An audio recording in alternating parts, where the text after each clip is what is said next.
အားလုံးပဲမင်္ဂလာပါခင်ဗျာဘောလုံးဝဒနာရှင်များခင်ဗျာဒီနေ့မှာတော့အိတ်ကွင်းမှာမြေတာတိုက်စစ်ဖွဲ့ကစားလေးရှိတဲ့စပါးရဲ့ဇွက်ကကုန်းနဲ့တုတ်ပြတတ်တဲ့ United တို့ရဲ့ပွဲစဉ်ကိုဒေတာတွေရဲ့စင်စရာတွေနဲ့တူကျွန်တော် analyst တယောက်အနေနဲ့သုံးသပ်ပေးသွားမှာဖြစ်ပါတယ်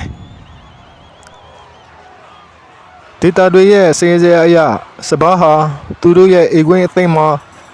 ကစားခဲ့တဲ့နောက်ဆုံးပရီးမီးယားလိဂ်ပွဲစဉ်များစုမှာ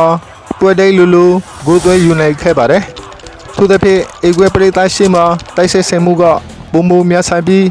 လိဂ်ယူနိုက်တက်ရဲ့ရတက်တဲ့ခန်းစဉ်အတွက်ဒါဟာအဓိကစိုးရိမ်စရာချက်ဖြစ်ပါတယ်။လိဂ်ယူနိုက်တက်ဟာကွင်းလယ်မှာဖိအားပေးကစားတဲ့နေရာမှာနာမည်ကြီးပါတယ်။ဒေတာတို့ရဲ့ချက်လက်တွေရသူတို့ဟာပြိုင်ပဲသိရဲ့ကွဲလည်ဖြတ်သန်းမှုကိုနှုတ်ဆက်ပေးရမှာအောင်မြင်မှုရာခိုင်နှုန်းမြင့်မားပါတယ်ဒါပေမဲ့ဒီလိုဖိအားပေးတာကိုစပါးရဲ့ကွဲလည်ကကြော်ဖြန်းနိုင်သွားရတော့လီရဲ့နောက်တန်းမှာနေရာလော့တွေအများကြီးထွက်ပေါ်လာနိုင်ပါတယ်ဒီကွဲမှာဘောလုံးပိုင်ဆိုင်မှုက50-50ဝန်းကျင်မှာပဲရှိနေဖို့များပါတယ်စပါးကတပြတိုက်စစ်ကိုပိုအပြူတက်ပြီးလိကတော့ဘောလုံးကိုတိုက်ရိုက်ပေးပို့တဲ့ဇနဲ့ကိုတိုးပါလိမ့်မယ်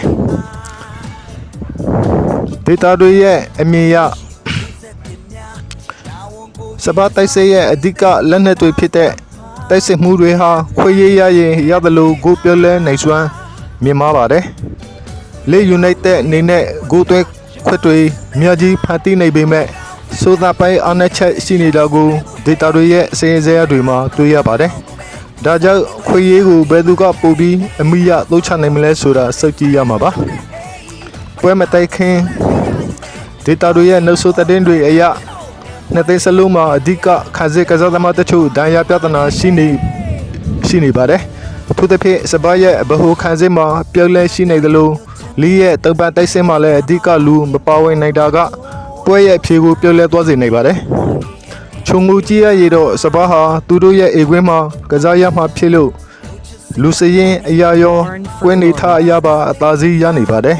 လီကတော့တပွဲလုံးမောခံပြီးလက်ကစားမှာဖြစ်ပေမဲ့စပါးရဲ့တိုက်စစ်ရှည်ကိုထိနိုင်ဖို့ခက်ခဲပါလိမ့်မယ်ကျွန်တော်ရဲ့ခမ်းမချက်အရာစပါးဟာ2-1ဒါမှမဟုတ်3-1လုံးနဲ့နိုင်ရောက်သွားမယ်လို့မြင်မိပါတယ်ဗျာ